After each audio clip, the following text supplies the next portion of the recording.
Bonjour à tous, j'espère que vous allez bien malgré les circonstances difficiles. Aujourd'hui j'avais quand même envie de vous parler un petit peu de la semaine sainte. Quoi? Oui, la semaine sainte, on y est bien. On a du mal à se repérer avec toutes ces histoires de coronavirus, de confinement. Mais oui, on est bien entré dans la semaine sainte.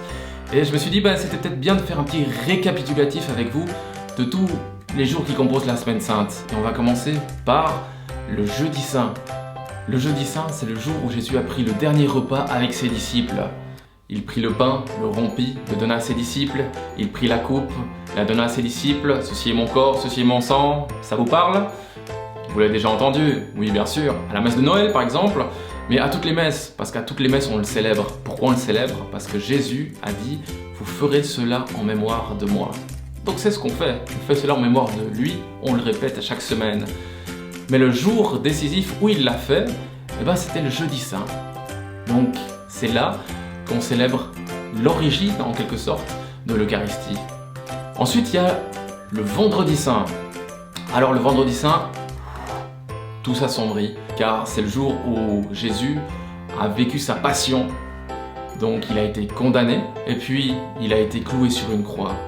Et entre deux, il a été flagellé, insulté. Donc c'est un jour triste pour les chrétiens, car c'est le jour qui débouche sur la mort de Jésus. Et c'est un jour où on essaye de jeûner, c'est-à-dire on essaye de ne pas manger de viande. C'est de là que vient le jour du poisson, le vendredi. Ça vient du vendredi saint, car on essaye de faire mémoire de ce qu'a vécu le Christ. Et en sens, on essaye de se priver de certaines choses pour nous centrer un petit peu plus sur ce qu'il a pu vivre. Mais heureusement, tout ne s'arrête pas là. Et il y a le samedi saint. Le samedi saint, au soir, on célèbre la résurrection du Christ. Et oui, on dit Christ là. Pourquoi Christ? Car il est ressuscité. Il était mort, il a passé à travers la mort, mais il est revenu à la vie. Il a vaincu la mort. Et ça, c'est le motif de la plus grande joie chrétienne. La résurrection, c'est la pierre angulaire de la foi de tout chrétien. S'il n'y a pas de résurrection, être chrétien, ça sert à rien. Donc c'est ça qui est le plus important, le plus beau, le plus vrai. C'est le jour de la résurrection.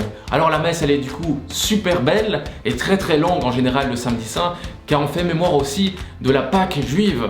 Il faut bien comprendre qu'avant d'être la Pâque telle que nous la connaissons, donc la célébration de la résurrection du Christ, la Pâque, à l'époque des Juifs, c'était la célébration de la sortie d'Égypte du peuple hébreu. Vous connaissez l'histoire de Moïse, il a délivré le peuple hébreu d'Égypte. Ça, c'était la Pâque telle qu'elle était fêtée par les Juifs. Mais Jésus apporte à cette Pâque une dimension beaucoup plus importante, plus universelle, puisque c'est la libération pour tous les hommes et les femmes de la mort. Donc c'est quelque chose d'absolument magnifique. Et c'est pour ça qu'en fait, Pâques prend le S, car nous fêtons pas seulement la Pâque chrétienne, mais aussi la Pâque juive. Donc c'est la libération du peuple juif, mais également la résurrection du Christ. Et puis ensuite vient le dimanche, c'est la Pâque en quelque sorte. On l'a déjà célébré le samedi saint au soir, mais on la célèbre à nouveau tous en communauté, tous en famille. En général, on fait un repas magnifique, dans la joie, on profite d'être avec ceux qu'on aime pour vivre ce moment. Alors je vous souhaite que vous puissiez vivre un moment de joie, malgré tout, malgré les circonstances, malgré le confinement. Je souhaite que vous puissiez vivre aussi bien cette semaine sainte en essayant de penser un petit peu à ce que Jésus a fait pour nous. Même si ça s'est passé il y a 2000 ans, on vit encore les effets. Tout ça, c'est pas si loin. Tout ça, c'est même tellement proche. Donc pensez-y, essayez d'ouvrir la Bible, pourquoi pas. Prenez un passage, cherchez Passion du Christ sur internet ou regardez les célébrations. Nous serons en direct sur YouTube à 10 h dimanche pour la messe de Pâques. Voilà, maintenant il ne me reste plus qu'à vous souhaiter une bonne suite, que le Seigneur vous protège, qu'il vous garde, qu'il vous bénisse et n'oubliez jamais de prendre soin des plus petits d'entre nous. Et aujourd'hui, les plus petits, ce sont les plus grands, ce sont les personnes âgées que l'on doit préserver contre la maladie, contre le coronavirus, mais que l'on doit aussi accompagner à distance.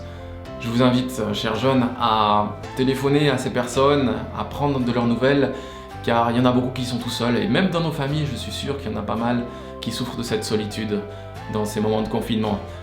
Prenez soin de vous, et encore, une bonne fête de Pâques à tous.